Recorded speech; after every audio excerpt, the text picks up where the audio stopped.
오늘 나온 뉴스인데 대통령 경호처가 군 경찰까지 지휘한다. 제목만 보고 저게 뭐야? 저게 뭐야? 무서워. 굉장히 무섭죠. 네.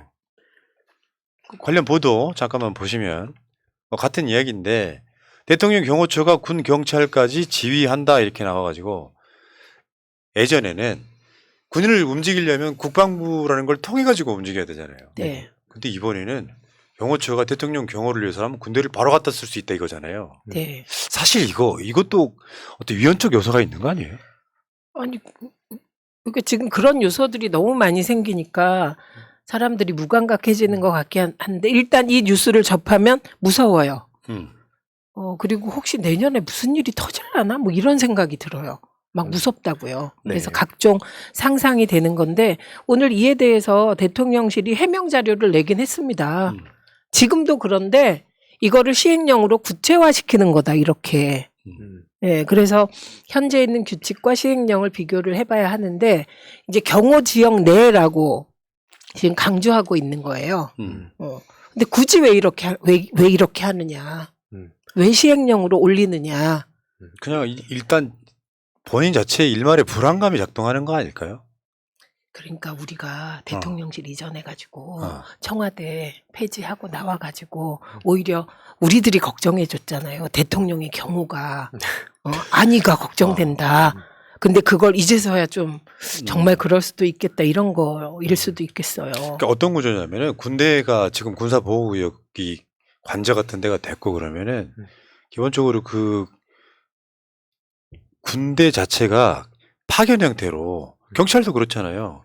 원래 소속이 돼 있던 곳에 파견 형태로 가는 경우가 많은데 지금 이게 군경의 지휘권이 대통령 경호처에 넘어간 것은 건국 이래 처음이에요. 네. 윤석열이 대통령 되고 나서 굉장히 이상한 일들이 벌어지고 있는 측면이 있고요. 요거는 물론 청와대 나온 거랑 굉장히 유사한 어떤 연관성을 갖고 있다 이렇게 보면 될 것 같은데 그리고 지금 군대를 지휘하는 것도요.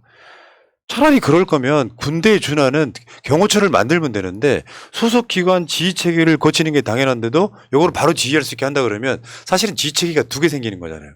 그러면 대통령실을 또는 대통령 관저를 지키는 군인들은 누구 명령 따라야 돼? 대통령 관저를 군인들이 지키는 건 지금 군사보호구로 돼 있기 때문에 군인들이 지키는 것이 필수적으로 돼 있다고 봐야겠죠. 군사보호구역이라고요. 물론 당연히 지금 경찰이 지키고 있긴 합니다만 네. 언제든지 군이 뭐 출동이 가능하게끔 만들어 놓으려고 하는. 그리고 실제로 지금 대통령 경호는 군이 안 하거든요. 네. 근데 희한하게 지금 군까지도 대통령실이 지휘하겠다 뭐 이런 식으로. 그리고 섬뜩했던 게 그 군과 경찰 얘기에다가 그 옆에 보면 정보기관 얘기도 쓱 들어가 있거든요.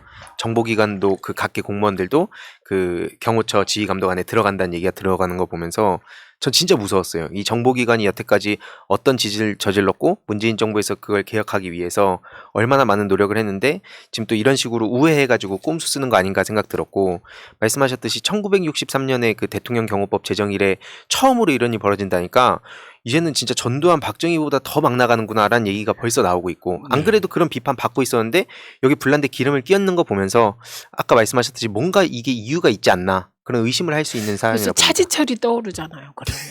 그러니까 무섭다고. 그러니까 네. 우리의 역사적인 경험이 우리로 하여금 이런 이게 어떻게 왜 이거를 그냥 시행령까지 고치지?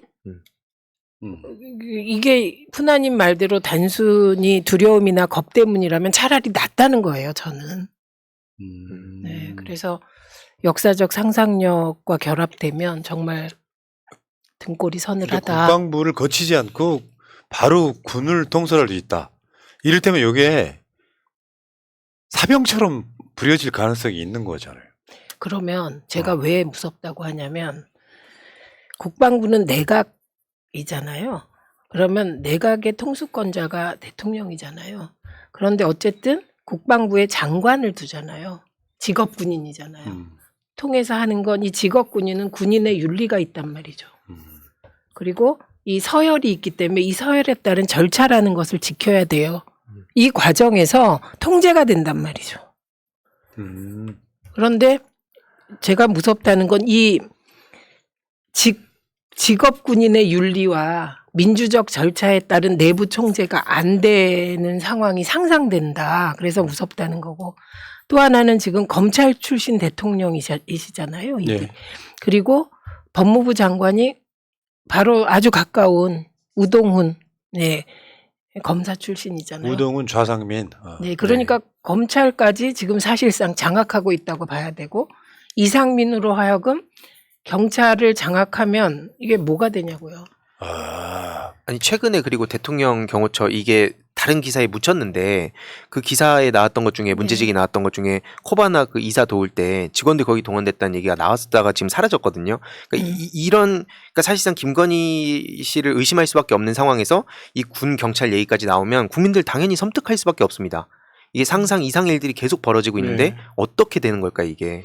그래서 칩칩하고 불안하고 막 이런 그런 상황이 계속돼서 진짜 지금 좀 신경을 곤두세우고 네. 이렇게 촉을 세우고 있어야 되는데 같아요.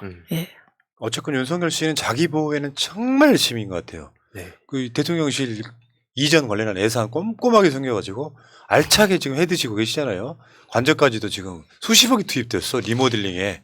그 돈으로는 그 건물 하나 짓고도 남지 않을까 싶은데 이런 상황인 것 같고요. 이게 수의 계약을 지적하시는 거고 주어가 없습니다. 예, 예. 어쨌건 간에 정전에 청와대에서 나오지 않았다면 할 필요가 없는 일들이 너무 많이 벌어지는 거예요. 네. 네. 그 쉽게 표현해서 그 대통령이라고 하는 사람이 국민 소통이라는 명분을 걸고 용산으로 옮겼지만 사실은 우리는 거기에 약간 미신적인 것을 뭐 개입돼 있을 거라고 우리가 믿고 있는 거고 근데 이게 가성비가 너무 떨어지는 거죠. 네. 있던 시스템 그대로 쓰면 아무 문제가 안 생기는 거를 이제 군대까지도 자기 경호하는 군대는 직접 통솔하겠다. 뭔가 되게 이상하다는 느낌이 들고요. 어쨌건 청와대를 나와가지고 이런 국민들한테 면피를 주고 있는 윤석열 지지율이 지금 최악인 상태의 출발점이 청와대를 용산으로 옮기는 이 문제였단 말이에요. 지금도 여론조사하면 그게 잘못됐다는 여론이 압도적이지 않습니까? 그러니까 윤석열 정부 6개월을 놓고 생각나는 게 성과가 뭐냐 혹은 가장 기억나는 게 뭐냐 그게 다 청와대 이전 용산 대통령실이에요. 그러니까 다른 게 기억이 안 나고 불안하다 이 느낌으로 남는 거는 수해가 나면 많은 사람이 죽고 거기에 이제 이태원 참사까지 터지고 나니까 불안하죠. 예. 네. 알겠습니다. 자, 경호를 위해서 군대까지 지금 나서는 상황인 것 같습니다.